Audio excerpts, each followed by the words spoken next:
अखण्डमण्डलाकारं व्याप्तं येन चराचरं तत्पदं दर्शितं येन तस्मै श्रीगुरुदेव नमः।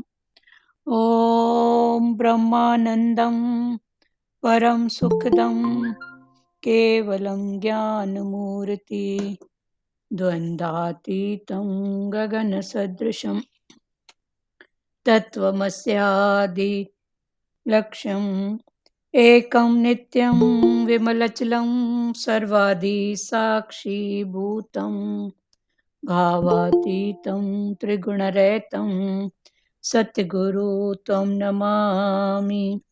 सद्गुरु त्वं नमामि। सद्गुरु त्वं नमामि। ध्यानमूलं गुरुमूर्ति पूजामूलं गुरुपदं मन्त्रमूलं गुरुवाक्यं मोक्षमूलं गुरुकृपा मोक्षमूलं गुरुकृपा। ॐ गुरु जय गुरु सच्चिदानन्द गुरु। ॐ गुरु जय गुरु सच्चिदानन्द गुरु। सच्चिदानंद गुरु आत्मानंद सत्य गुरु। सच्चिदानंद गुरु आत्मानंद सत्य गुरु। ओम गुरु जय गुरु सच्चिदानंद गुरु। हरिओम। आवाज ठीक है नानी? आगे कल का हाँ आंटी। कल का पढ़ रहे हैं थोड़ा एक पैराग्राफ। महाप्रभु जी कहते हैं यह अतरंग का संयोग है और बहिरंग का वियोग। प्रत्येक गोपी अनुभव कर रही है कि श्री कृष्ण उसके पास ही बसे हुए हैं और मथुरा नहीं गए हैं। श्री कृष्ण को लेकर रथ चला गया और गोपियां चित्रलिखित सी खड़ी की खड़ी रह गई। कन्हैया ने गोकुल का त्याग नहीं किया है, वह तो हर एक गोपी के हृदय में बसा हुआ है। कल यहाँ तक हो गया था अंतरंग संयोग और बाहर से वियोग। ये कल खुला था कि अंदर में भगवान मिले हुए हैं पर बाहर से भले दिखता है कि साकार दूर है। तो भगवान ने भी लीला करके गोपियों को वो ही पक्का कराया। कन्हैया ने गोकुल का त्याग नहीं किया। कन्हैया ने गोकुल का त्याग नहीं किया, वो तो हर एक गोपी के हृदय में बसा हुआ है। तो भगवान कन्हैया कृष्ण गुरु जिसकी जिसमें श्रद्धा है, भगवान ने बोला उसको, वो तो हमारे हृदय में बसा हुआ है। भगवान ने वचन दिया वियोग के बिना तन्मयता आ नहीं सकती। अभी आगे पढ़ रहे हैं कि वियोग के बिना तन्मयता आ नहीं सकती। बिना वियोग के ध्यान में एकाग्रता नहीं आ पाती और साक्षात्कार नहीं होता। वज्रवासी को अपने विरह के सहारे तन्मय बनाने के हेतु से ही भगवान मथुरा गए। वियोग से विरह से प्रेम पुष्ट बनता है, इसीलिए श्री कृष्ण ने गोपियों को इस वियोग रूपी विशिष्ट योग का दान किया। गोपियों की भी दशा देखिए। श्याम बिन वज्र सूनो लागे, सूनी कुंज तीर जमुना की सब सूनो लागे, श्याम बिना चैन नहीं आवे। रथ बढ़ता हुआ यमुना किनारे आया।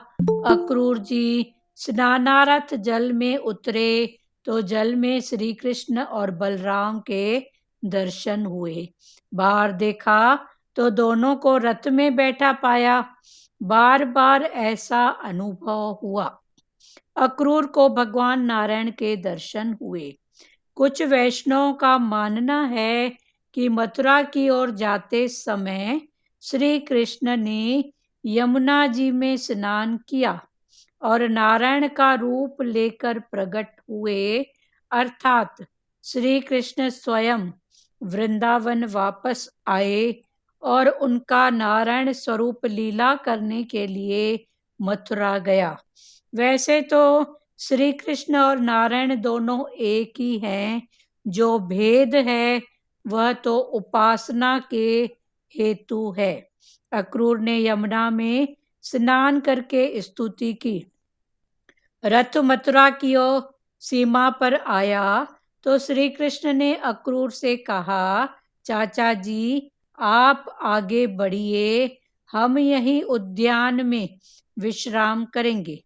जिस नगरी में कंस हो वहां श्री कृष्ण कैसे रह सकते हैं? यदि वे अंदर जाएं तो कंस का नाश हो जाए। प्रकाश और अंधकार एक साथ कैसे रह सकते हैं? विषयानंद और ब्रह्मानंद एक साथ नहीं रह सकते। मथुरा मानव काया में श्री कृष्ण ब्रह्म और कंस काम एक साथ कैसे रह सकते हैं? जहाँ काम तहाँ राम नहीं, जहाँ राम नहीं काम। तुलसी कबहु न रही सके, रवि रजनी एक ठाम। यशोदा जी ने दही दूध तथा अन्य सामग्री इनको दी थी। जब भोजन करने बैठे तो व्रजवासी गोपियां, गायें और यशोदा आदि याद आ गए। हाथ रुक गया। नंद जी ने ये देखा तो कारण पूछा। कन्हैया ने कहा, मेरी सखियां, सखा और माता जी मेरे वियोग के कारण भूखे होंगे। मैं खाऊं तो कैसे खाऊं? प्रभु के साथ ऐसा तो प्रेम करो कि वे तुम्हें याद करें। जब तक प्रभु की यादों में तुम बस नहीं पाओगे, तुम्हारी भक्ति अधूरी ही रहेगी। जब तक वे याद नहीं करते, जीव का बंधन बना रहता है। भक्ति ऐसी करो कि भगवान को तुम्हारे बिना चैन न आए। यशोदा जी और गायों का प्रेम ऐसा तो गाढ़ा था कि कृष्ण वियोग में वे खा पी भी न सकी। संध्या आई तो दोनों भाई मथुरा देखने चले। महाद्वार में से प्रवेश किया। आदत के कारण गोकुल के बालक कन्हैया के साथ चलते हुए उसकी जय पुकारने लगे। मथुरा की नारियों ने भी सुना। सुखदेव जी वर्णन करने नहीं करते, मानो प्रत्यक्ष देख रहे हैं। जिस लीला की कथा का प्रसंग चल रहा हो उसका यदि प्रत्यक्ष अनुभव करने की कल्पना की जाए तो वक्ता और श्रोता को बड़ा आनंद आएगा। स्तनपान कराती हुई एक माता बालक को वहीं छोड़कर कृष्ण के दर्शनार्थ दौड़ निकली। अपना बालक तो घर में ही रहने वाला है, किंतु कृष्ण के दर्शन फिर शायद न हो सके। तो इसी प्रकार नगर के छोटे बड़े सभी अपना अपना काम काज छोड़कर श्री कृष्ण के दर्शन के लिए दौड़ चले। भगवान के दर्शन के लिए वैसी ही लगन होनी चाहिए। आतुरता के बिना दर्शन हो नहीं पाते। दर्शन में लीन हो जाने से बड़ा आनंद आता है। ऐसी व्याकुलता, आतुरता, लगन होगी तो ईश्वर दर्शन देने की कृपा करेंगे। मथुरा की स्त्रियां श्री कृष्ण के दर्शन करती हुई आपस में बातें करने लगी। रास्ते में राजा कंस का धोबी मिला तो राजा के कपड़े लेकर जा रहा था। यह वही धोबी था जिसने राम अवतार में जानकी माता की निंदा की थी। निंदा और नरक एक से हैं। किसी की निंदा कभी ना करो। श्री कृष्ण ने उस धोबी से कुछ वस्त्र मांगे। वह मूर्ख धोबी अकड़ से कहने लगा, यह तेरा गंवार ग्राम नहीं है, नगर है नगर। ये वस्त्र तो राजा के हैं। तूने तो क्या, तेरे बाप दादों ने भी ऐसी कीमती व कपड़े कभी देखे भी हैं। ज्यादा गड़बड़ करेगा तो राजा के सिपाहियों के हवाले कर दूंगा। बचना है तो भाग जाओ इधर से। धोबी की दृष्टता बलराम से सही नहीं गई। कन्हैया, लगता है इस धोबी के सिर पर मृत्यु मंडरा रही है। लगा दे एक झापड़ इसे। कन्हैया ने पल भर में उसका मस्तक उड़ा दिया। धोबी की ऐसी दशा देखी तो धोबी के साथी कपड़ों की गठरिया वहीं छोड़कर भाग निकले। ईश्वर पापी इंद्रियों को दंड देते हैं।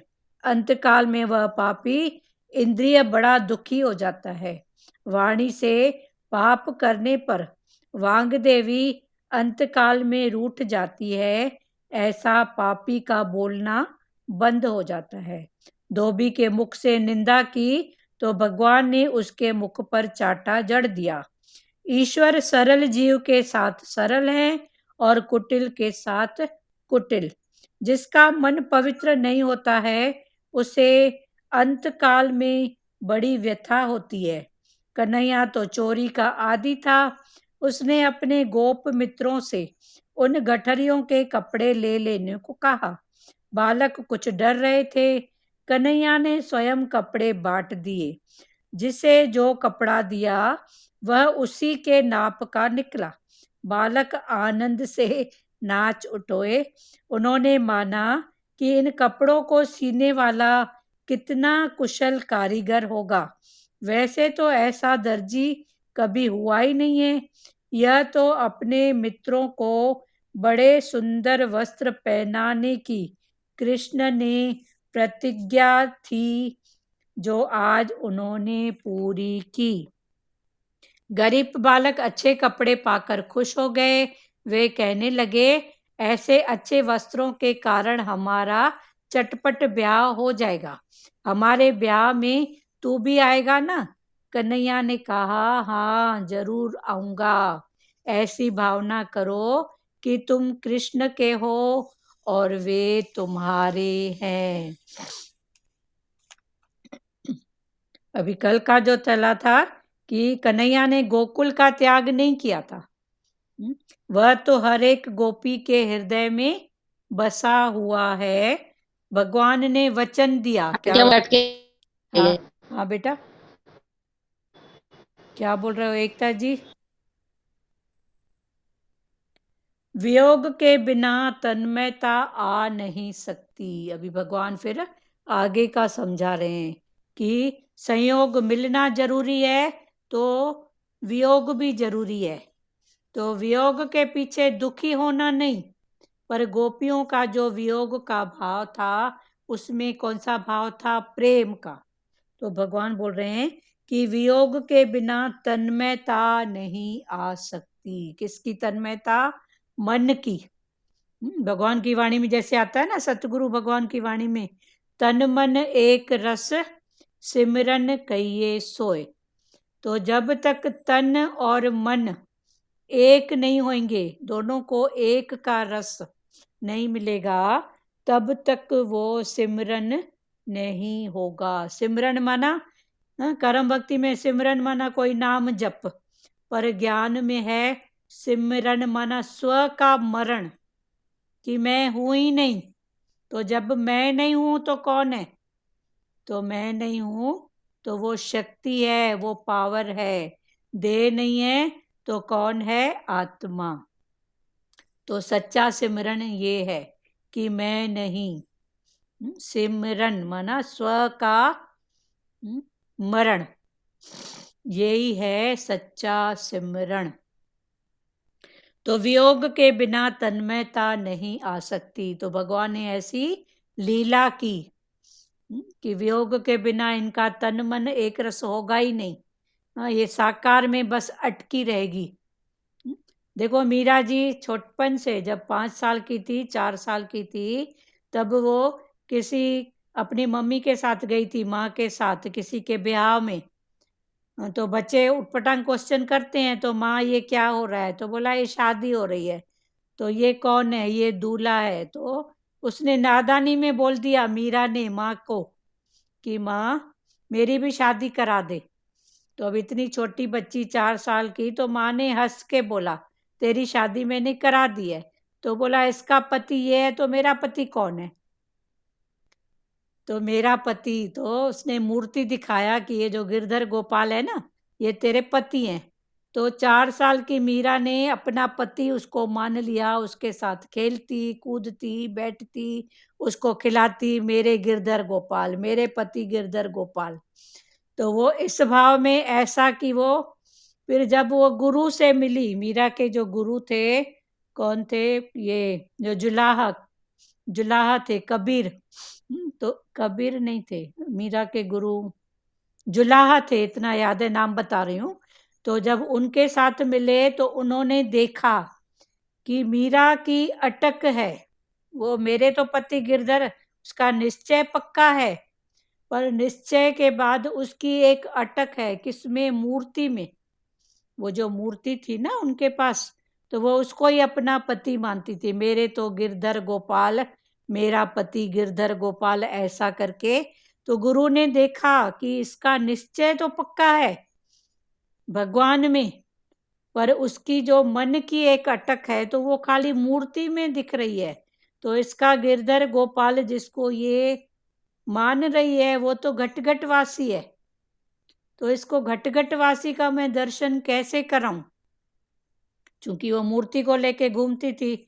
तब गुरु ने क्या किया, मीरा की उस मूर्ति को पकड़ के खींच के और यमुना नदी में डाल दिया। यमुना नदी में फेंक दिया, मतलब डाल दिया उस मूर्ति को, कृष्ण की मूर्ति को। तब मीरा थोड़ा दुखी तो हुई, पर अब जो नदी में गई, नदी यमुना नदी माना कर्म भक्ति, कर्म के भाव में डाल दिया। तो मीरा तो दुखी हुई, अब कर्म के भाव में, भक्ति के भाव में समझो। तो मीरा दुखी तो हुई, पर वो दुखी माना फिर उसको लग रहा था भगवान मेरे से दूर हो गए, हाँ, वियोग। पर वियोग के अवस्था में फिर जैसे जैसे मीरा भगवान को पुकार रही, वैसे वैसे उसने पाया कि वो तो मेरे अंदर है, वो तो मेरे पास है, वो तो मेरे साथ है। तो गोपियों का भी यही भाव था जो मीरा का था। वो भगवान को साकार में मानती थी कि हमारे सामने कृष्ण है, माना सामने है। तो भगवान ने बोला अभी इनकी तो अटक है मेरे पास। तो अटक से छुड़ाने के लिए भगवान ने ऐसी लीला की। तो भगवान वही समझा रहे हैं कि वियोग के बिना तन्मयता आ नहीं सकती। तो मीरा जी भी पहले दुखी हुई, क्योंकि बचपन से जिस मूर्ति की सेवा करते आई, पूजते आई, हाँ, फिर अचानक से कोई उसकी मूर्ति खींच के और ऐसा कर दे, तो वो दुखी हुई, उसको बार बार उस मूर्ति की याद आ रही थी। तब गुरु ने उनको समझाया कि तेरा कृष्ण खाली मूर्ति में नहीं है, वो सब में है, वो 5 तत्व में है, वो हर भाव में है, वो हर सबके अंदर बसा हुआ है। बाद में मीरा ने उस निश्चय में आ गई। तो वियोग के बिना तन्मयता आ न सकती, बिना वियोग के ध्यान में एकाग्रता नहीं हो पाती। तो वियोग भी जरूरी है। तो अभी क्लियर हुआ कि वियोग भी कौन सा और संयोग भी कौन सा। तो ऐसा वियोग साकार का जो मन बार बार उठता है, तो फिर वो मूर्ति में ही जाएगा ना कि भगवान इधर है, भगवान मंदिर में है। तो ठीक है, वहां के वाइब्रेशन ठीक है, अच्छी बात है, पर वो अपने अंदर नहीं झांकता है। जैसे हम बचपन में भगवान माना ऊपर, तो भगवान ऊपर है क्या? हाँ? भगवान माना ऊपर ही हाथ जोड़ते थे, वो भगवान ऊपर आकाश में बैठा है। हाँ, तो वो तो मेरे अंदर है, वो मेरे साथ है, वो घट वासी है। तो ये निश्चय करने के लिए बिना वियोग के ध्यान में एकाग्रता नहीं आ पाती। किसी को कोई भाव है क्या खुलने का? आज ट्यूशन क्लास चल रही है। आज भगवान जी के 6 बच्चे। चलो, बिना वियोग के ध्यान में एकाग्रता नहीं पाती और साक्षात्कार, अंदर ही अंदर भगवान का साक्षात्कार नहीं होता। वज्रवासी को अपने विरह के सहारे तन्मय बनाने के हेतु से ही भगवान मथुरा गए। वज्रवासी, जो वज्र के निवासी थे, उनको भगवान ने अपने विरह के सहारे, साकार भाव न रख के विरह के सहारे तन्मय बनाने के हेतु कि तुम अपने अंदर खोजाई करो, तेरे अंदर माल खजाना, तेरे अंदर मैं, तू बाहर क्यों भटक रहा है। तो ऐसा सहारा तन्मय बनाने के हेतु से भगवान मथुरा गए। भाई कब तक ये अटक रहेगी, इस अटक से ऊपर उठो ना। वियोग से, विरह से प्रेम पुष्ट बनता है। तो वियोग से और विरह से प्रेम में पुष्टि आती है, पण ताकत आती है। इसलिए श्री कृष्ण ने गोपियों को इस वियोग रूपी विशिष्ट योग का दान किया। इसलिए भगवान ने, श्री कृष्ण ने गोपियों को, गोपों को इस वियोग रूपी विशिष्ट योग, ये विशिष्ट योग है भगवान से अंदर का कनेक्शन। तो जब बाहर नहीं दिख रहा था तो फिर अंदर से पहले तो दुख हुआ, फिर दुख के बाद भाव हुआ, फिर अंदर ही अंदर उन्होंने भगवान को पाया। तो इस वियोग रूपी विशिष्ट योग का दान किया। तो ये वियोग ही क्या बना, विशिष्ट योग। योग माना कनेक्शन, योग माना जोड़। तो ये वियोग ही भगवान से मिलने का विशिष्ट योग बना। क्लियर हुआ, विशिष्ट योग, योग माना कनेक्शन, जोड़। तो अंदर ही अंदर भगवान से लिंक जुड़ गई। गोपियों की दशा भी देखिए, अभी गोपियों की दशा, श्याम बिन वज्र सूनो लागे। श्याम के बिना वज्र भूमि सूनी लग रही है। सूनी कुंज, कुंज गलियां, ये जो भी हैं, ये वज्र के वो सूने कुंज। तीर जमुना की सब सूनो लागे। यमुना का तीर भी, किनारा भी सब सूना लग रहा है एक कृष्ण के बिना। परिवार में ही देखो, 4-6 सदस्य होते हैं, कोई एक भी कभी निकल जाता है अपने किसी भाव से, काम कर्मवश या कोई, तो कितना उसके बिना लगता है ना। और उसमें भी अगर कोई नटखट हो, कोई प्यारा कृष्ण कन्हैया नटखट कोई बच्चा, तो ऐसे लगता है पूरा घर ही सूना हो गया है। तो ये नटखट के बिना भी गोपियों को, एक बच्चा अगर घर से निकल जाता है तो कितना घर सूना लगता है। 6 बड़े हैं, एक छोटा है नटखट, तो एक नटखट के बिना वो 6 ऐसे लगता है कि सूने हो गए। है ना। तो श्याम बिन वज्र सूनो लागे, सूनी वज्र तीर जमुना की सब सूनो लागे, श्याम बिन चैन नहीं आए। रथ बढ़ता हुआ यमुना किनारे आया। तो ये रथ आगे बढ़ा और यमुना के किनारे आया। अक्रूर जी स्नानार्थ जल में उतरे। तो अक्रूर जी नहाने के लिए जल में उतरे। तो जल में श्री कृष्ण और बलराम के दर्शन हुए।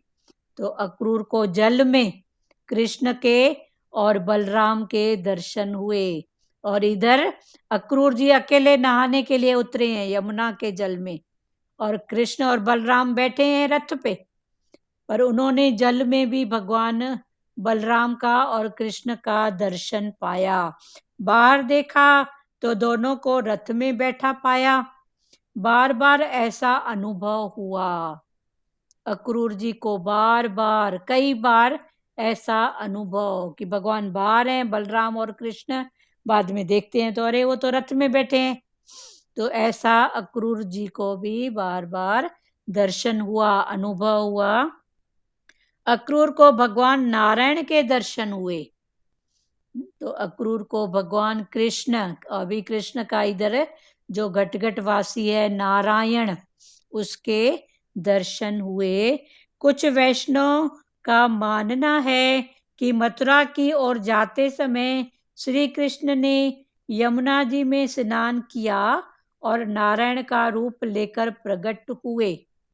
अभी कुछ वैष्णव का जो भगवान के भाव में है उनका ऐसा मत है, ऐसी उनकी सोच है, भाव है कि क्या कि मथुरा की ओर श्री कृष्ण ने यमुना में जब स्नान किया तो स्नान करने में अंदर गए कृष्ण और बाहर निकले नारायण।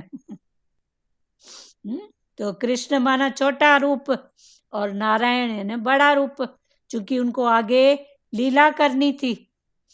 तो नारायण के चतुर्भुज रूप, और श्री कृष्ण चतुर्भुजा, नारायण की 4 भुजाएं है ना, तो वो चतुर्भुज रूप और कृष्ण है 2 भुजा।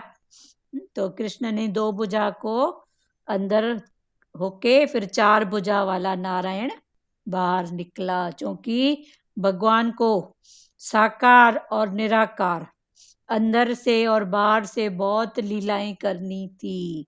तो अभी नारायण प्रकट हुए, अभी नारायण भी वही है, कृष्ण ही नारायण है। कुछ वैष्णव का मानना है कि मथुरा की ओर जाते समय श्री कृष्ण ने यमुना जी में स्नान किया और नारायण का रूप लेकर प्रकट हुए, अर्थात श्री कृष्ण स्वयं वृंदावन वापस आए और उनका नारायण स्वरूप लीला करने के लिए मथुरा गया। श्री कृष्ण एक रूप से वृंदावन गए कृष्ण भाव से, और आगे वृंदावन में नारायण का स्वरूप चतुर्भुज रूप वो गया। वैसे तो श्री कृष्ण और नारायण दोनों एक हैं, दोनों में कोई भेद नहीं है, दोनों एक हैं। जो भेद है वह तो उपासना के हेतु है, पर ये जो भेद दिख रहा है ये उपासना, उपासना माना कर्म भक्ति में उपासना माना वही भाव में आ जाओ, कर्म करो। और उपासना माना उप में वासना, माना भगवान को सब कुछ करना है।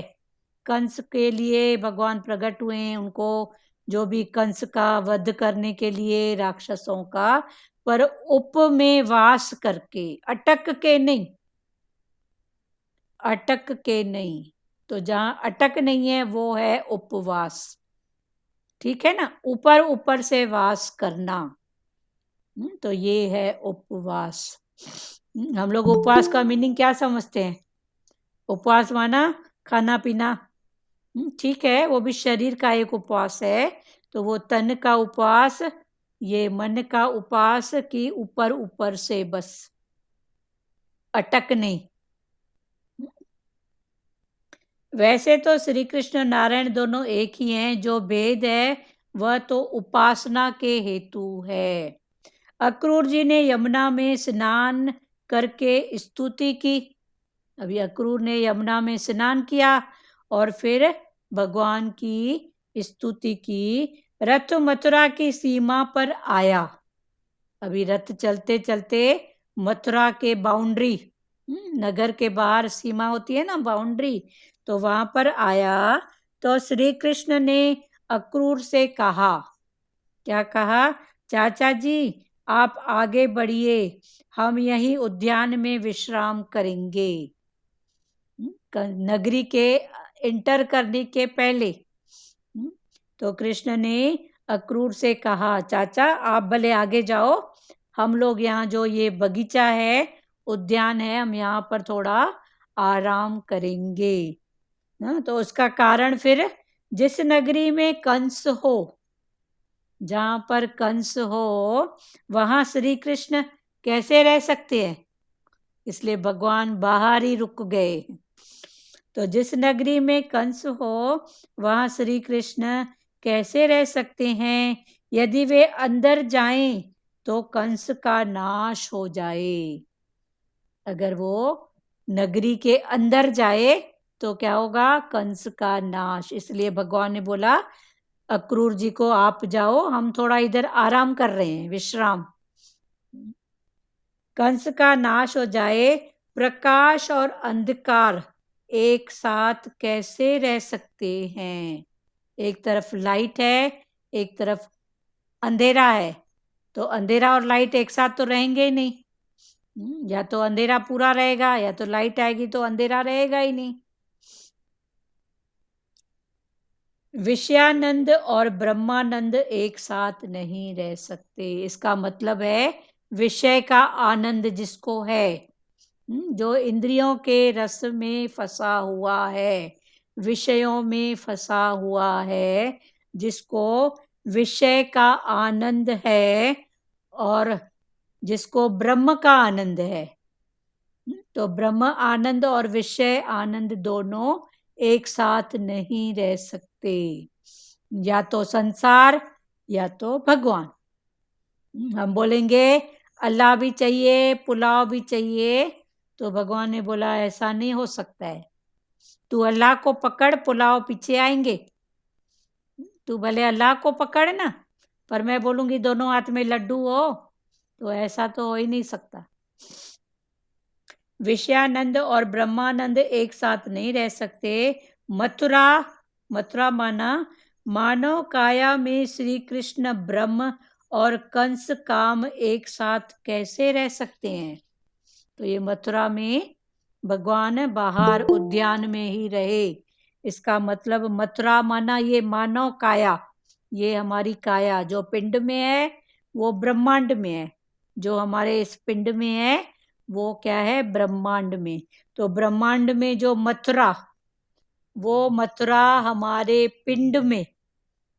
तो भगवान ने बोला मानव काया में, ये जो हमारी मानव की काया है ये ही मथुरा है। तो मानव काया में श्री कृष्ण ब्रह्म और कंस काम। कंस क्या है? कामना, काम। विषय आनंद, कंस है विषय और भगवान है ब्रह्मानंद। ये दोनों एक साथ नहीं रह सकते। या दूसरे भाव में मथुरा माना मानव काया में, मथुरा माना ये जो हमारी काया है मानव की, यही मथुरा है। मन मेरा गोकुल, हृदय मेरा व्रज, दिल ऐसे करके बोलो ना, उधर कृष्ण बसता है। तो ये मथुरा मानव काया में श्री कृष्ण ब्रह्म और कंस काम एक साथ कैसे रह सकते हैं? जहां काम तहां राम नहीं। जहां कामनाएं हैं सत्य रज तम की, तो वहां राम रह ही नहीं सकता। या तो राम रहेगा या तो काम।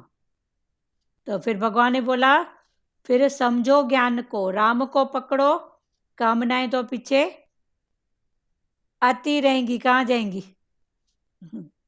जहाँ काम तहाँ राम नहीं, जहाँ राम नहीं काम, तुलसी कबहू न रह सके। तुलसीदास जी का ये दोहा है कि दोहा तुलसीदास जी ने लिखा है, तुलसी कबहू न रह सके, रवि रजनी एक ठाम। रवि माना सूर्य और रजनी माना रात। सूर्य माना लाइट, तो लाइट और अंधेरा दोनों एक साथ नहीं रह सकते। माना विषय आनंद और ब्रह्म आनंद दोनों एक साथ नहीं रह सकते। और श्री कृष्ण ब्रह्म और कंस काम, ये दोनों एक साथ नहीं रह सकते। जैसे सतगुरु भगवान की वाणी में आता है ना कि एक म्यान में एक ही तलवार, एक गद्दी पर एक ही राजा बैठेगा। तो संसार को बिठाओ या भगवान को बिठाओ, गुरु को बिठाओ या भगवान संसार को बिठाओ, फिर वो अपने ऊपर है। तो जहाँ काम तहाँ राम नहीं। जहाँ कामना है वहाँ भगवान नहीं बैठेगा। जहाँ राम नहीं काम, जहाँ राम है वहाँ कामनाएं नहीं है। तुलसी कबहू न रह सके। तुलसीदास जी बोल रहे हैं कि वो कभी भी नहीं रख सकते हैं। कौन? रवि रजनी एक ठाम। रवि माना सूर्य लाइट, दिन लाइट, और रजनी माना रात अंधेरा। तो उजाला और अंधेरा एक साथ नहीं रह सकते। यशोदा जी ने दही दूध तथा अन्य खाद्य सामग्री इनको दी थी। अभी यशोदा माता ने निकलते समय दूध दही और कुछ खाने की सामग्री कृष्ण को, गोपाल को और बलराम जी को, उनके साथ जो उनके प्यारे बालक थे गोप, उनके लिए उनको कुछ सामग्री दी थी खाने के लिए, रास्ते में खाने के लिए। जब भोजन करने बैठे, तो जब भगवान जी भोजन करने बैठे तो व्रजवासी, गोपियां, गायें और यशोदा आदि याद आ गए। तो भगवान को, बलराम को, गोप गोपियों को, सबको व्रजवासी, गोपियां, गायें और यशोदा माता सबकी याद आने लगी। हाथ रुक गया, उनके हाथ रुक गए। याद में होता है ना ऐसे।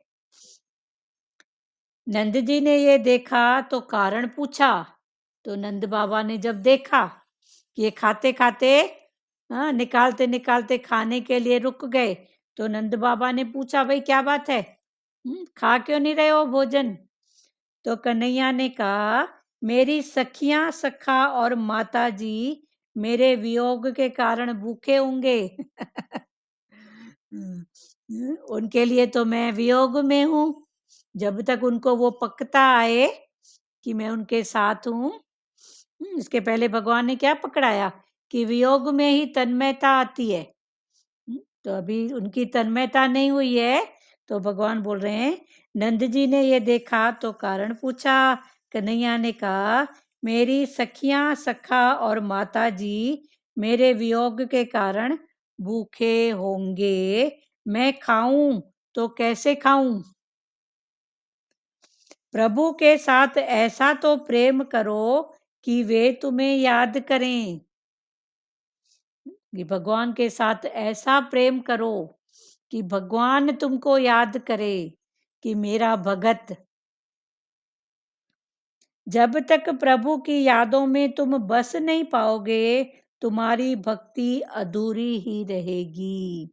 जब तक भगवान को याद आए मेरे भगत, तो भगवान ने बोला जब तक ऐसा नहीं हो तब तक भक्ति अधूरी है। जब तक वे याद नहीं करते जीव का बंधन बना रहता है। जब तक भगवान याद नहीं करते तब तक बंधन है। हाँ, अभी देखो फिर दूसरे शब्दों में साधारण भाव में समझो, जहां बंधन नहीं है वहां भगवान है, संसार का बंधन नहीं तो भगवान है। तो दोनों तरफ से वाणी समझो। प्रभु के साथ ऐसा प्रेम करो कि वे तुम्हें याद करें। जब तक प्रभु की यादों में तुम बस नहीं पाओगे, तुम्हारी भक्ति अधूरी ही रहेगी। जब तक वे याद नहीं करते जीव का बंधन बना रहता है। भक्ति ऐसी करो कि भगवान को तुम्हारे बिना चैन न आए। ऐसी भक्ति करो कि भगवान को चैन नहीं आए तुम्हारे बिना। यशोदा जी और गायों का प्रेम ऐसा तो गाढ़ा था कि कृष्ण वियोग में वे खा पी भी न सकी। तो यशोदा माता और गायों का प्रेम ऐसा गाढ़ा था, ऐसा अंदर से कनेक्शन पक्का था, गाढ़ा प्रेम था, हाँ, कि कृष्ण वियोग में वो कुछ खा पी नहीं सक रही थी। और इधर से भगवान का भी वही हाल था। जैसे टिफिन खुला तो भगवान को माता की, गोपियों की, गायों की याद आई। संध्या आई तो दोनों भाई मथुरा देखने चले। फिर शाम हुई तो दोनों भाई कृष्ण और बलराम, अभी कृष्ण नारायण के रूप में है, नारायण के भाव में, तो दोनों मथुरा देखने चले। महाद्वार में से प्रवेश किया। तो हर नगरी के बाहर एक बड़ा दरवाजा होता है, उसको बोलते हैं महाद्वार। तो महाद्वार में से उन्होंने प्रवेश किया। कहाँ पे? मथुरा देखने के लिए, कंस की नगरी मथुरा। आदत के कारण गोकुल के बालक कन्हैया के साथ चलते हुए उसकी जय पुकारने लगे। अभी गोकुल में तो ये आदत थी, जहाँ जहाँ कन्हैया वहाँ वहाँ उनके गोप ग्वाल और भगवान की जय, कृष्ण भगवान की जय जो भी करते थे। तो गोपों की ऐसे आदत थी, तो इधर भी आदत के अनुसार भगवान के साथ घूमने निकले हैं, तो कृष्ण की जय जयकार कर रहे हैं। कंस की नगरी में, मथुरा की नगरी में, मथुरा की नारियों ने भी सुना ये जय जयकार। मथुरा की नारियों ने सुना। सुखदेव जी वर्णन नहीं करते, मानो प्रत्यक्ष देख रहे हैं।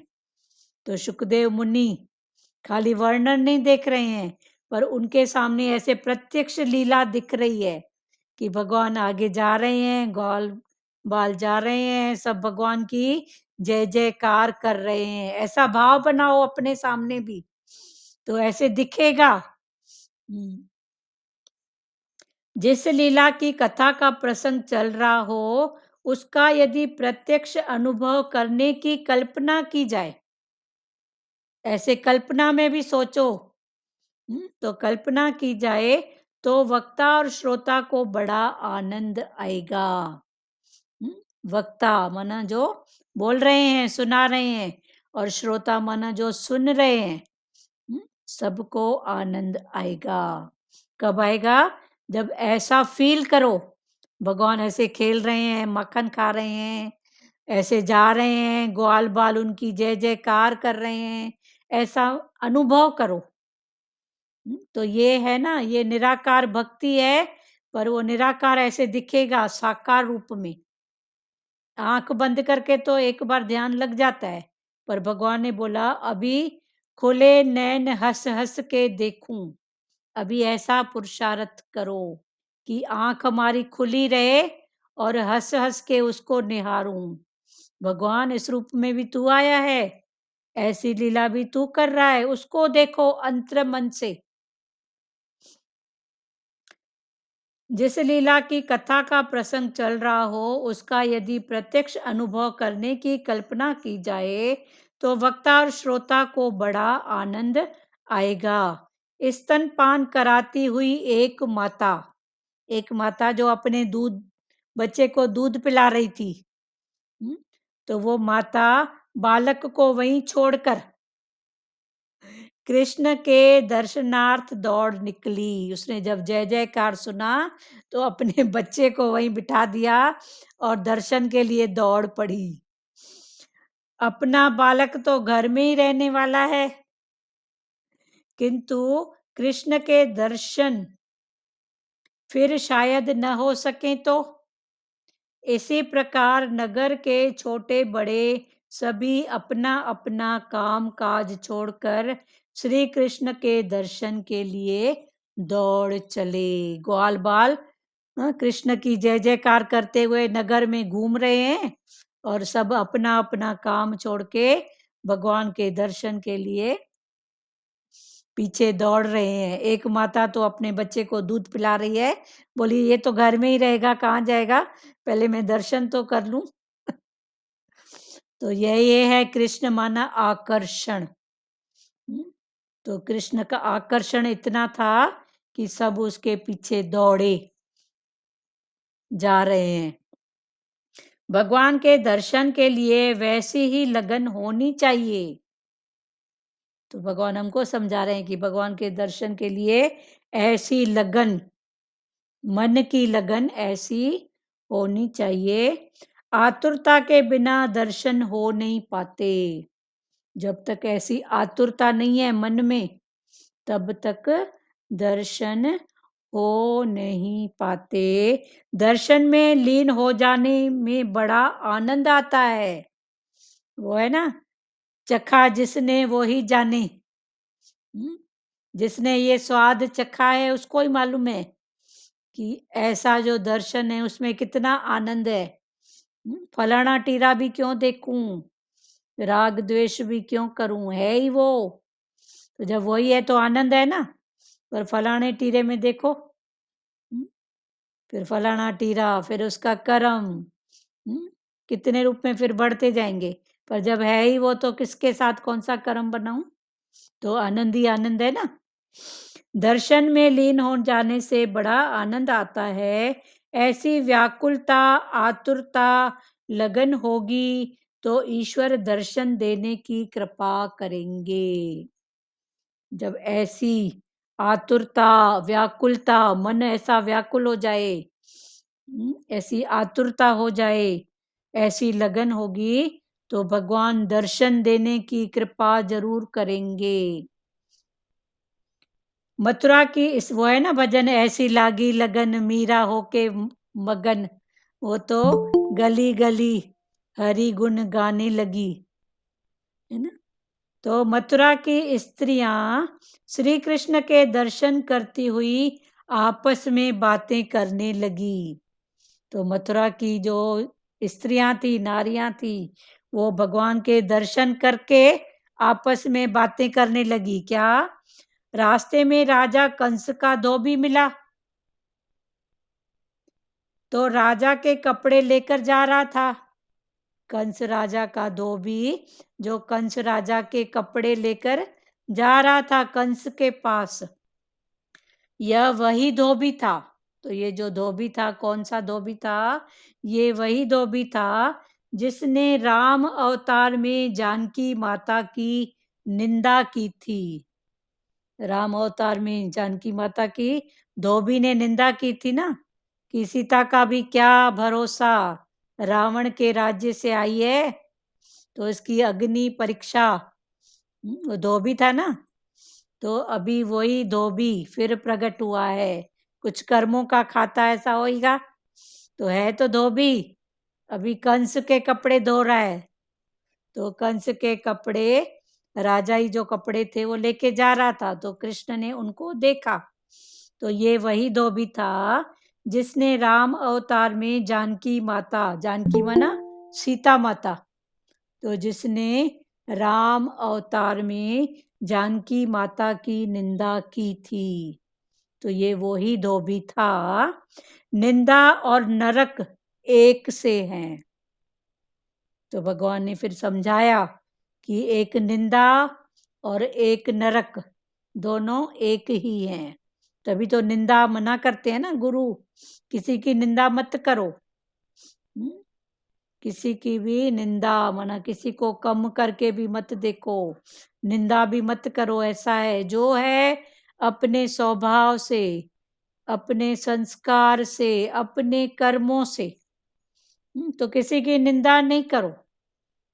ये ऐसा जो है, ये उसका समय, उसका कर्म, उसका जो भी भाव है उसका है, लेकिन उसको कम ज्यादा करके मत देखो। ठीक है, मेरी उसके साथ नहीं बन रही है, मैं रास्ता अपना अलग करूं ना, पर निंदा क्यों करूं, ये ऐसी वो ऐसी, वो जो भी है तुम्हारी गत मत तुम ही जानी। ठीक है ना।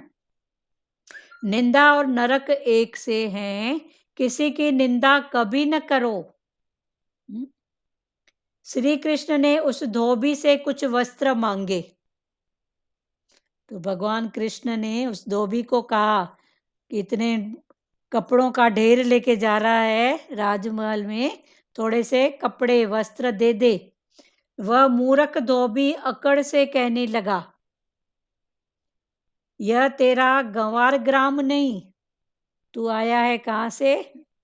गोकुल से। वो गंवार ग्राम है, वहां सब गंवार अनपढ़ लोग रहते हैं, और यहाँ तो सब पढ़े लिखे लोग हैं।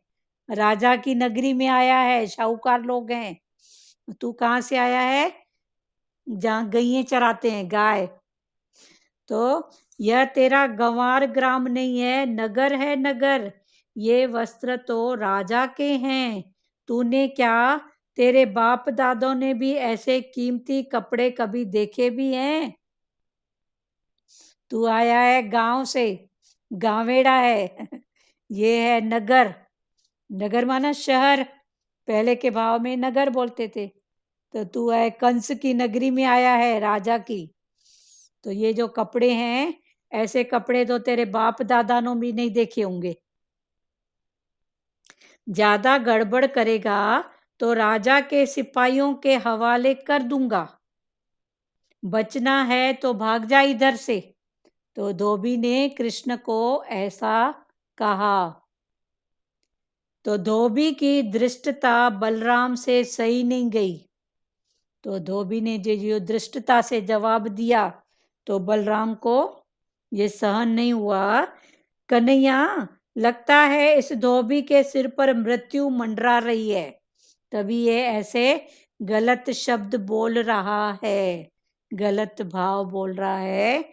लगता है इस धोबी के सिर पर काल आ गया है, लगा दे एक झापड़ इसे। कन्हैया ने पल भर में उसका मस्तक उड़ा दिया। धोबी की ऐसी दशा देखी तो धोबी के साथी कपड़ों की गठरियां वहीं छोड़कर भाग निकले।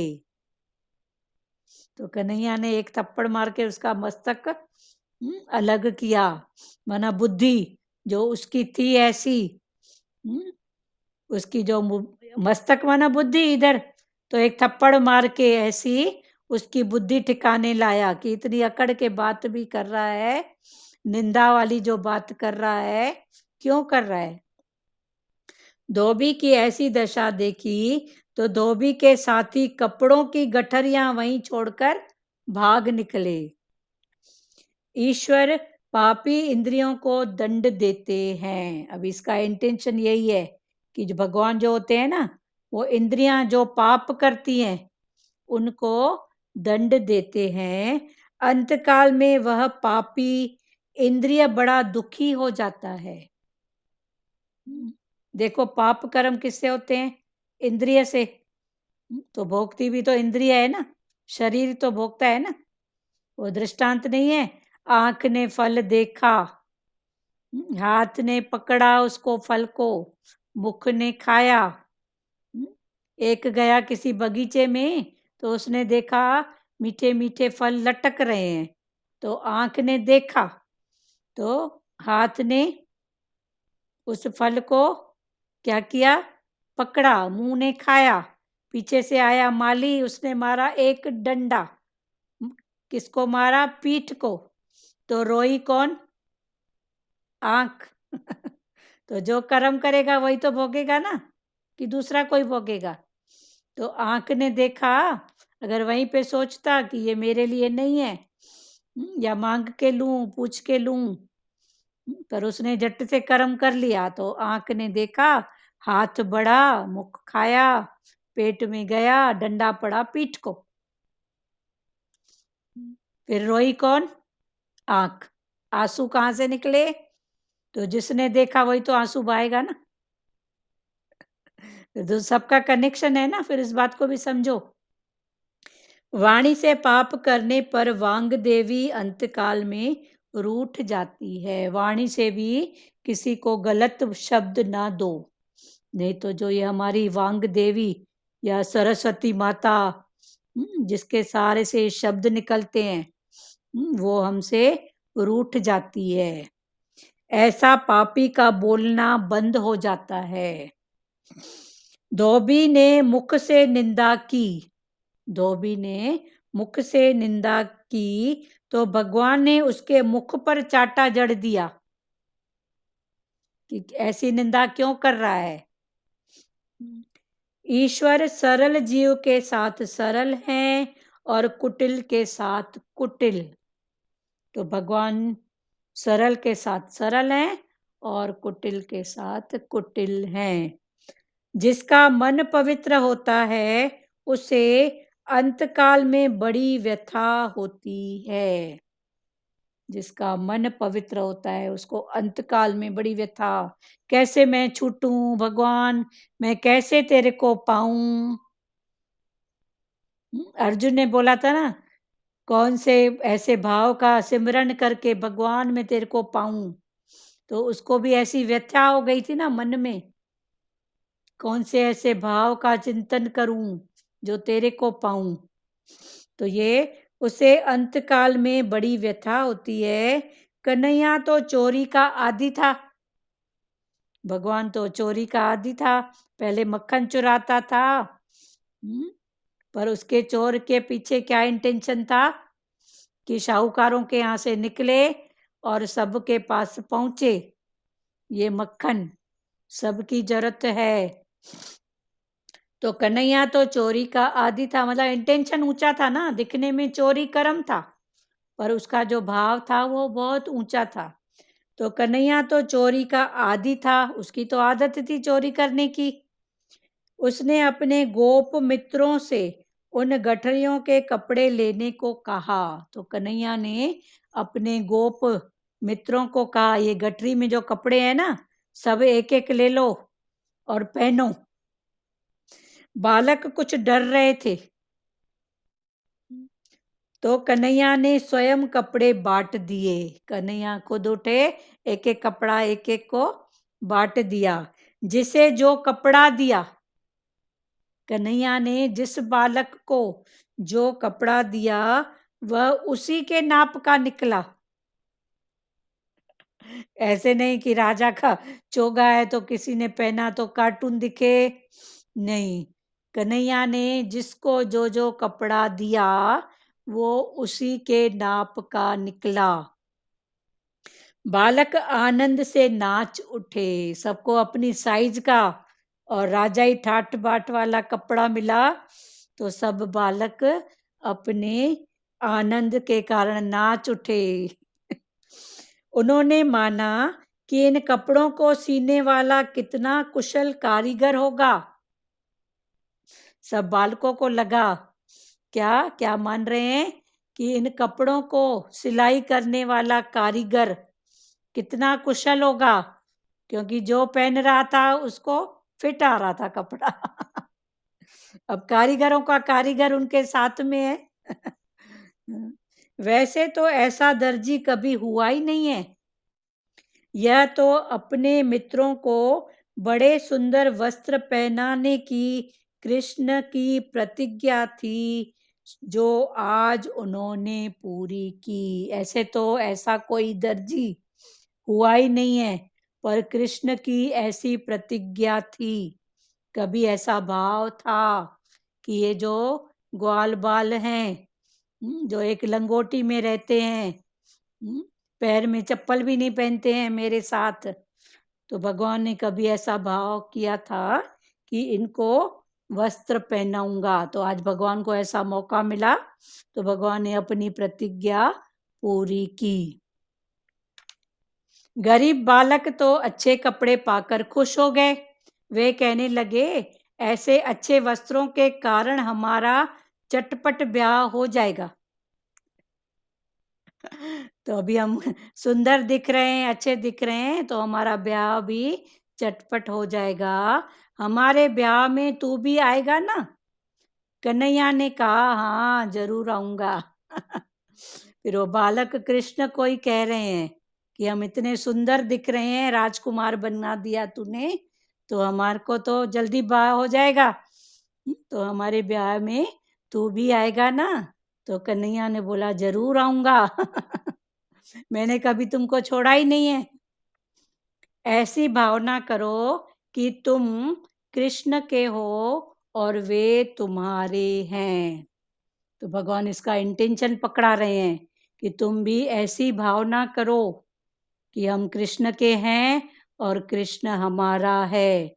हम गुरु के हैं, गुरु हमारे हैं। जिसकी जिसमें भी श्रद्धा है उसमें करो कि तू मेरा मैं तेरी बस।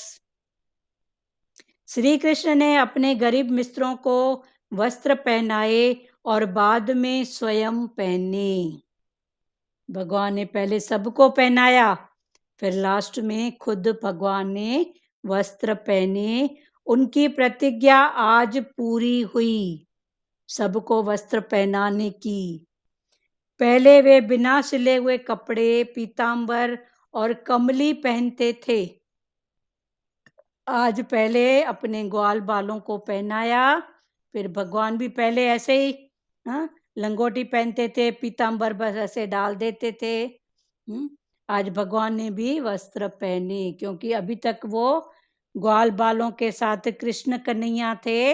अभी क्या बने हैं भगवान? नारायण, माना चतुर्भुज।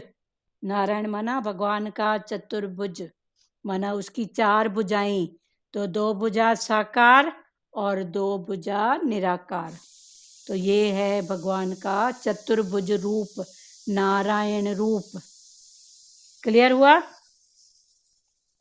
कभी कभी इधर भी नारायण, सबके अंदर नारायण प्रकट होता है। जब भाव में रहते हैं ना, तो देखो कोई भी सेवा ऐसे निपट जाती है, पता ही नहीं पड़ता है कब सेवा हो गई। ऐसे लगता है पता नहीं कौन आके हेल्प करके गया, कि जल्दी जल्दी करो। वो कौन सी आंटी ताकत। भजन हाँ भजन में वही है ना, वाह वाह तेरी कारीगरी भगवान वाला। हाँ, वाह वाह तेरी कारीगरी। सही भगवान, सही बात है। हुआ क्लियर? तो ये चतुर्भुज रूप भी भगवान का। तो चतुर्भुज रूप कौन सा? वो नारायण का रूप।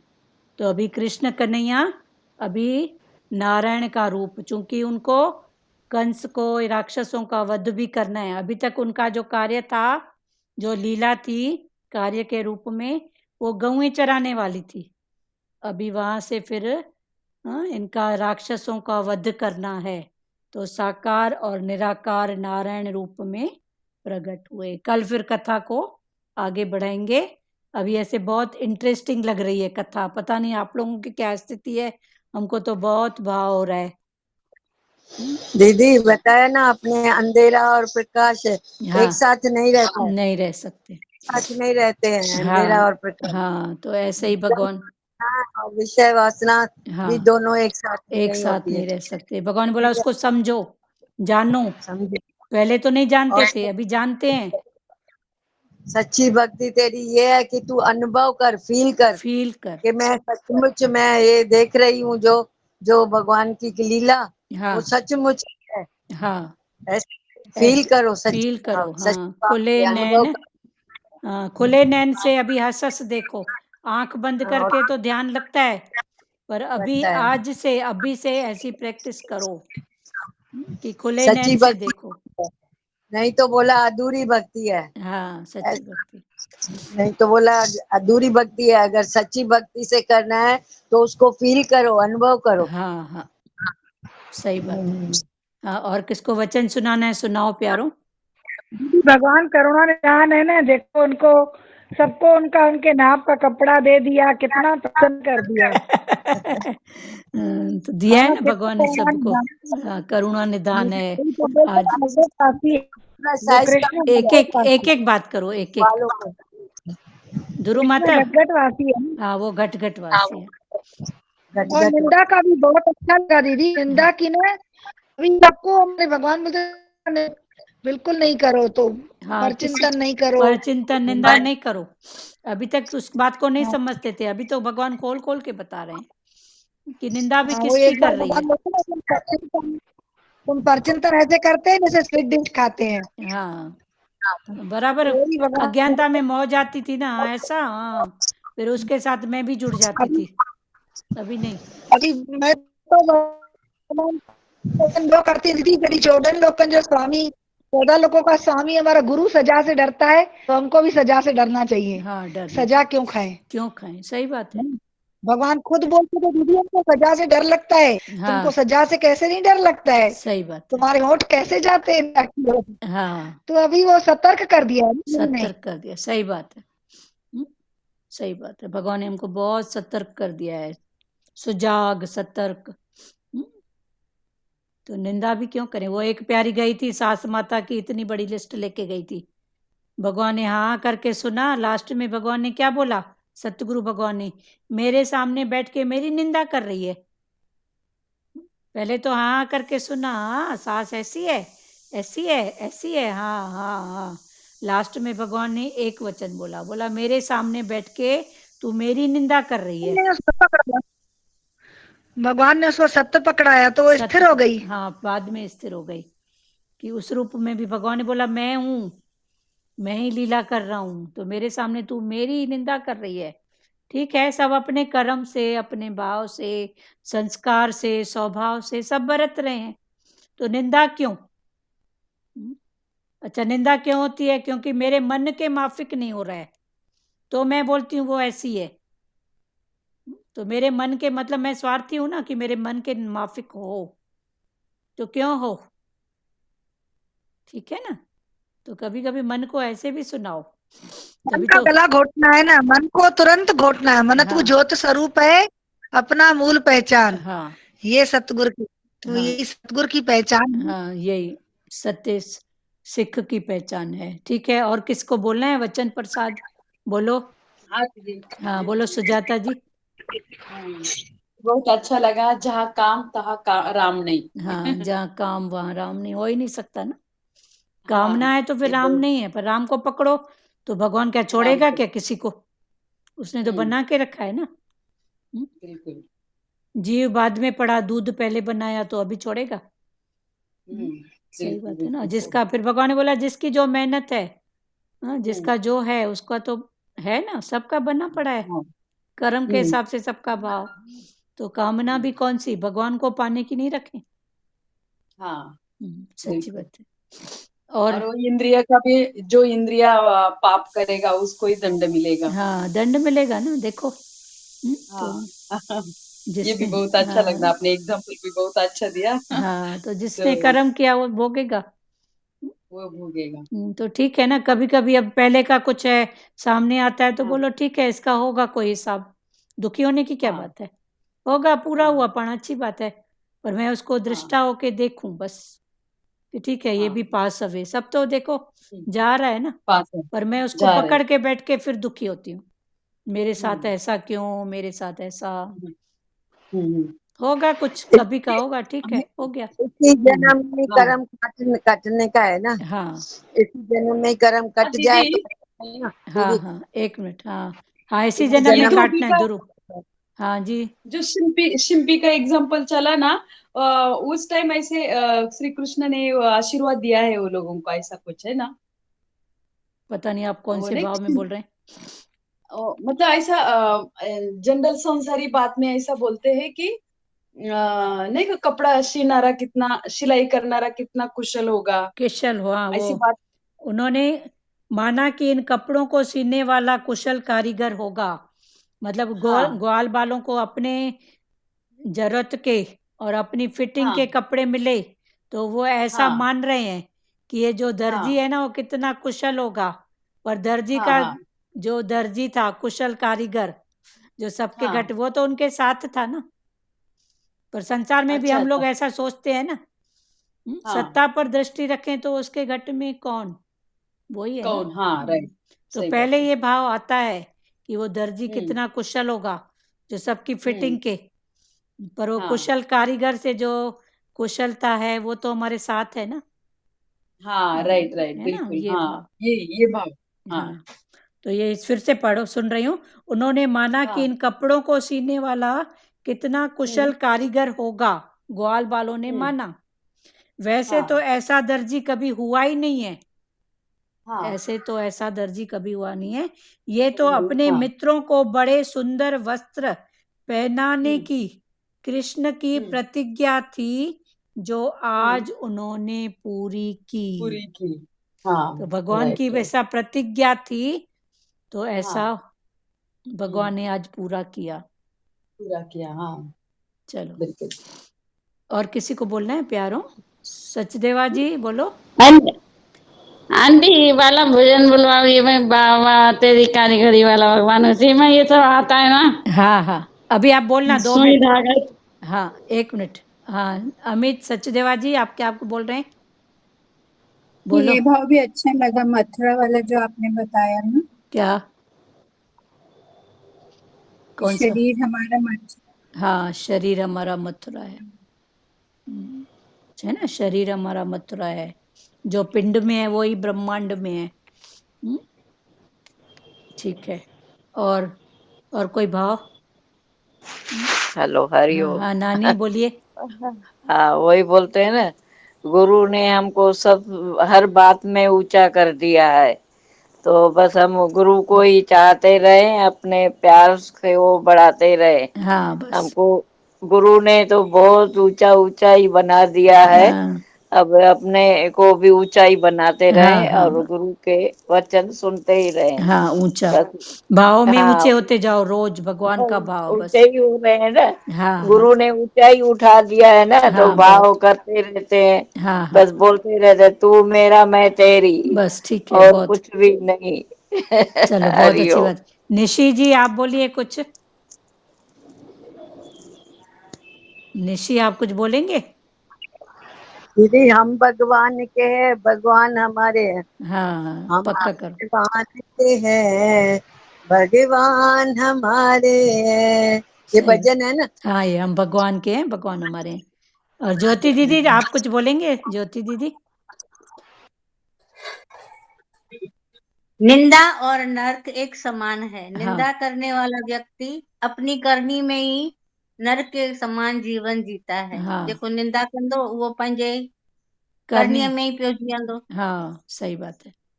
जो निंदा एक करे। मिनट, आपसे एक बात पूछना था। ये निंदा और परचिंता दोनों पर एक ही है या अलग अलग है? हाँ, नहीं, दोनों एक पर भाव में। चिंता दो। हाँ, बोलिए ज्योति दीदी, पर चिंता क्या? हाँ, न टांचो नहीं पर नहीं। निंदा, पर चिंता माना वो अच्छी बात में भी हो सकती है, बुरी बात में भी हो सकती है। हम्म, पर चिंता दीदी दूसरे की चिंता एक दीदी एक बात करना। करो, निंदा एक और एक, एक एक बात करो। निंदा और परिचिंतन एक ही बात है ना दीदी? नहीं, अलग है। पर चिंतन माना अलग है। दूसरे का चिंतन। ये ऐसी अच्छा, है, ये ऐसी है, इसको ऐसा करना चाहिए, इसको ऐसा नहीं करना तो चाहिए, उसने तो ऐसा किया। निंदा भी तो दूसरे की करते हैं ना, निंदा भी तो। निंदा जब कहीं ना कहीं उसको कुछ कम करके देखते हैं। अच्छा निंदा में सामने वाला कम होता है, और परचिंतन में दूसरे के तरफ अंगुली होती है। ये ऐसा, ये ऐसा, इसने ऐसा किया, इसको ऐसा करना चाहिए था, इसको मैंने ऐसा कहा तो नहीं माना। ये परचिंतन। अच्छा। और निंदा में कहीं ना कहीं उसको कम देखना, अच्छा। उसको कम करके देखना, वो निंदा। हम्म, समझा अभी। हाँ, सचदेवा जी, आप बोल देंगे कुछ? थोड़ा क्लियर करिए। निंदा माना हम किसी को कम करके देखते हैं ना। हाँ, तो वो निंदा हो जाती है। और परचिंतन माना दूसरे का चिंतन। ये ऐसा, ये ऐसा, इसने ऐसा किया, उसको ऐसा नहीं करना चाहिए था, उसको ये बात समझनी चाहिए थी। तो दूसरे का चिंतन, परचिंतन। तो ये स्थूल की परचिंतन है। और दूसरा है कारण से परचिंतन। तो कारण का परचिंतन क्या है? एक स्थूल का परचिंतन, मैं देख रही हूँ ना, वो बैठी है, उसको ऐसा समझ में नहीं आ रहा है, उसने उसको ऐसा किया। ये स्थूल से जो आपने देखा, तो आपने परचिंतन किया, तो ये स्थूल का परचिंतन। और दूसरा होता है कारण से परचिंतन। सामने बैठी है, चूंकि मेरा काम है उसमें। हाँ, मैं कोई कारण में फंसी हूं, तो बैठी है, उसको दिख नहीं रहा है, कपड़े पड़े हैं ढेर सारे, तो प्रेस कर ले, क्योंकि वो कारण बन रहा है, नहीं तो मेरे को करना पड़ेगा। नहीं तो और कोई बात है, कोई कारण, तो कारण से मैं उसका परचिंतन करूंगी। उसको दिखता भी नहीं है। वो कारण कभी खुद होता है, कभी सामने वाला। तो ये कारण से परचिंतन करते हैं। और एक होता है सूक्ष्म का परचिंतन। वो हमारे मन की गहराई में पड़ाई है, वो चलता ही रहता है मन में। भले मुख से जैसे नहीं बोलेगा, मुख से नहीं बोलेगा, पर वो अंदर उसका कुत्ते बिल्ले मारते ही रहेगा। तो अंदर के कुत्ते बिल्ले सूक्ष्म का परचिंतन, एक कारण से। तो कारण का परचिंतन भी समझ गए। और एक स्थूल से, देखा नहीं कि बोला नहीं। हुआ? हाँ, निंदा मन दूसरे की बुराई करना, बराबर हाँ ना। हाँ, बुराई या कम देखना। चिंतन, चिंतन माना सोचना ना, किसी के लिए अच्छा भी कर सकते हैं चिंतन, बुरा भी कर हाँ, सकते हैं। बुरा भी कर नहीं, हम सकते। ऐसा नहीं। हाँ, अच्छा। हाँ, ठीक है, ये भी चिंतन है, अच्छा बुरा। तो ये हाँ, परचिंतन। तो परचिंतन में जाओ ही मत कि इसने बराबर। ऐसा, उसका ऐसा। ठीक है, सब सबको चलाने वाला परमात्मा उसके घट में बैठा है। के गट में बैठा है। माना तीनों कारण का ये है चिंतन। हाँ, स्थूल। तीनों कारण हाँ, चिंतन। स्थूल का परचिंतन, कारण का परचिंतन, सूक्ष्म का सूक्ष्म परचिंतन, का। इसको जानो। फिर जानोगे तो हटाओगे ना, जानेंगे नहीं तो हाँ हटेगा कैसे? ठीक है ना? हाँ हाँ। पहले उसको जानो, ये स्थूल का परचिंतन है। ये कारण का है, ये सूक्ष्म का है। आपका म्यूट है ध्रुव माता, बोलिए। जन्मदिन का बधाई हो आपको गुरु नानक के। हाँ, गुरु नानक के जन्मदिन का। नानक तो सबको नानक, बधाई हो। हाँ अभी नानक नानक की मीनिंग, नानक माना हाँ। जो नाना में एक देखे, नानक। हाँ, तो नाना माना कई, अनेक, जो अनेक अनेक से में एक, एक देखता है अनेक वो है नानक। और गुरु, अनेक में एक ना दीदी। हाँ अनेक में एक। एक और गुरु माना जो गहरे अंधेरे से जो अंधेरे से रोशनी में रोशनी में लेके आए, वो है गुरु। उसको फिर गहरा अंधेरा क्या, जो हम फलाना टीरा नाना देखते हैं, तो नाना में से जो एक दिखाए वो है नानक। तो गुरु नानक, नानक। उसके आगे आता है धन, धन गुरु नानक। माने वो धन्य है कौन, जो वो नाना गुरु में एक देखता सारा है, जग वो धन्य है। धन गुरु नानक सारा हाँ, जग तारिया सारा जग तारिया, दीदी। वही सारा आज आज तारिया आंटी आज हाँ गुरु नानक जयंती है ना, आज गुरुद्वारे में वो है हाँ हाँ खाना। हाँ, लंगर प्रसाद बोलते हैं उसको, लंगर हाँ प्रसाद। चलो ठीक है, जिसको मौका मिले, भाव है तो जाओ।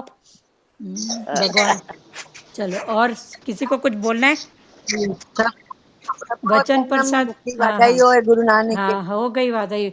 निशी जी आप कुछ बोलेंगे? अच्छा, और किसी को कोई संशय, कोई भाव?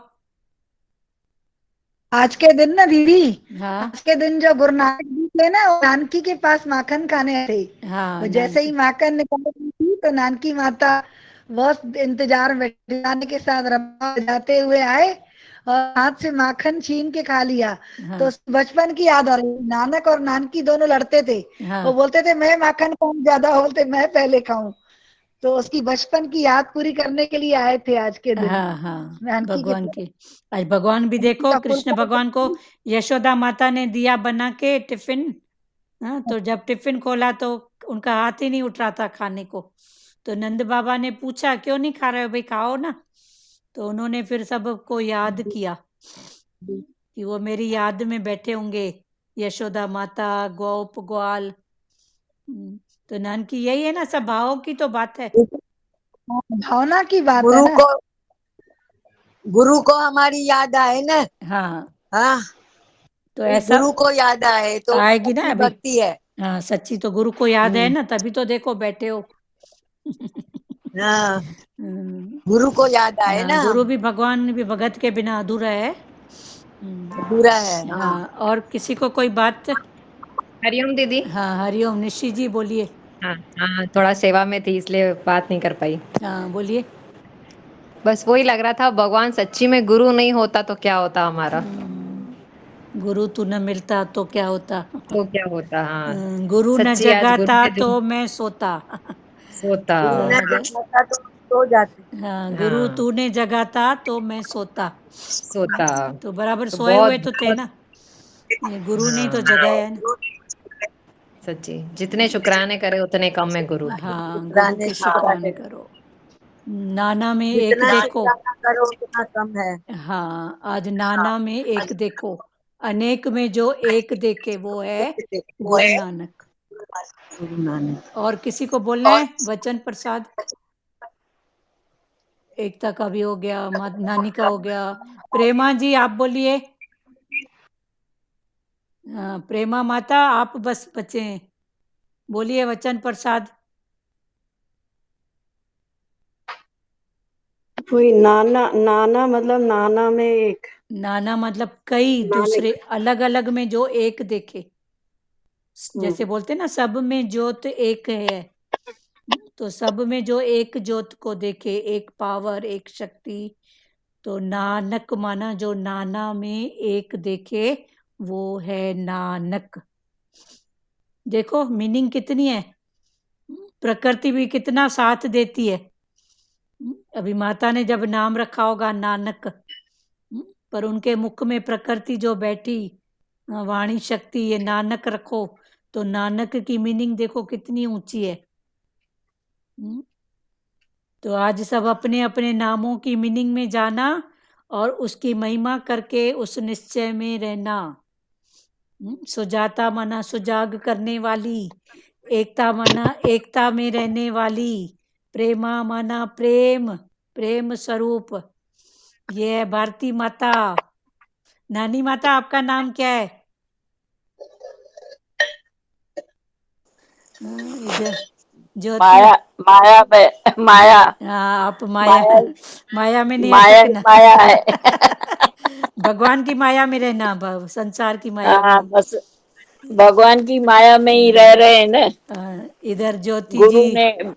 गुरु ने बिठा दिया ना माया हाँ में, हाँ हाँ, ठीक है गुरु ना। के माया में बिठा दिया। हाँ ठीक है। इधर ज्योति दीदी, ज्योत हाँ। जलती रहे हरदम, गुरु की ज्योत, भगवान की ज्योत। इधर ऊपर मधु जी बैठी है, मना है ही मीठी। हाँ, और ये निशी, निशी मना ऋषि। निशी। बताओ, आप बताओ आंटी। निशी भी एक परी का नाम है ना। पता और नहीं। हाँ, एक परी का नाम है, निशांत, निशी। जो गुरु वचन निकाले वो सतवचन। हाँ, परी है ना तू, और क्या, परी से कम है क्या? परी नहीं आंटी, मन तो चलता है बहुत। नहीं तो ठीक है ना, चलता है तो इसीलिए चल रहा है कि भटक नहीं रहा है। अच्छा। कुछ पाने के लिए चल रहा है ना, सच को। हाँ हाँ, तो हाँ। ठीक है ना, वो चले ना भले, फिर उसको अच्छा। दीदी निश्चय। दृष्टा बनने के लिए दृष्टा बनेगी ना, हर बात की दृष्टा बन जाएगी। हाँ हाँ, हर बात की मन दृष्टा बन। चलेगा तो वो दृष्टा बनेगी ना। हाँ हाँ, अभी भटकता नहीं है मन। अभी इसलिए भट जा रहा है कि उसको समझ रहा है, फिर उठ जाएगा। बिना समझे उठोगे अच्छा। तो फिर गड्ढे में गिरोगे, पर समझ के हाँ। उठोगे तो फिर गिरोगे नहीं।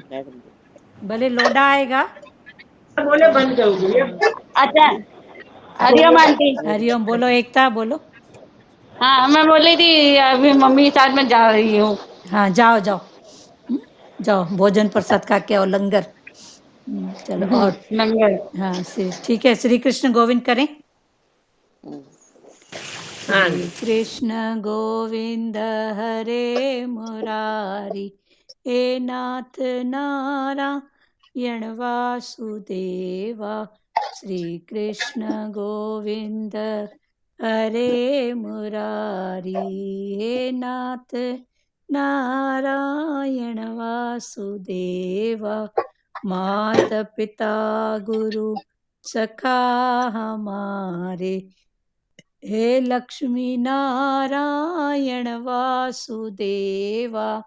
मात पिता गुरु सखा हमारे, हे लक्ष्मी नारायण वासुदेवा। हरे राम राम राम हरे हरे, हरे कृष्णा कृष्णा कृष्णा हरे हरे, हरे राम राम राम हरे हरे, हरे कृष्णा कृष्णा कृष्णा हरे हरे। हरि ओम। ओम ओम शिवोम। हरिओम। अब सबके नामों के साथ हमारा नाम है निर्मला, तो भगवान ने हमको निर्मल, भगवान बोला निर्मल। आपको निर्मल ही तो बोल दिया ना। और निर्मला तो नरम ही नरम हो ना, निर्मल। प्यारी प्यारी हो ना और आपके एक माता मन और में। है इधर, अशोक जैन। ये कौन सी माता है? माता नाम क्या है? निर्मल माना एक स्वच्छ। निर्मला, हाँ वो निर्मला माता की कथा आती है ना, लोग कथा करते हैं, हाँ, पंजा ढोडा पति है जो चलो ठीक टके है। जो साग और पंजा ढोडा निर्मला माता जा रखा ना। चलो ठीक है, अच्छी बात है। और ये जैन हाँ, माता क्या बोल रही हैं आप? आपका नाम क्या है जैन माता? एक इनका बच्चा है, अब इनका भी आज भगवान का प्रसाद। जैन माता, आपका नाम क्या है? आपका माइक बंद है। चालू रखे। नहीं नहीं, बात कर रहे हैं, उन्हें पहली बार बोल रहे हैं ना, माइक खोलना नहीं आ रहा है। अशोक जैन, माता आपका नाम बताइए।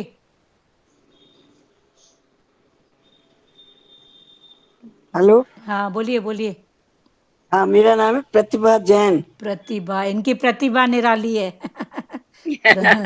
प्रतिभा ये माना मैं एक हाँ प्रतिभा, एक आकर्षण।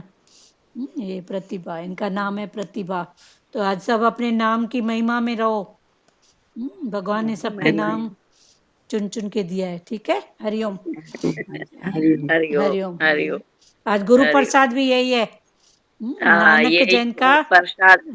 दीप उत्सव का यही गुरु प्रसाद है।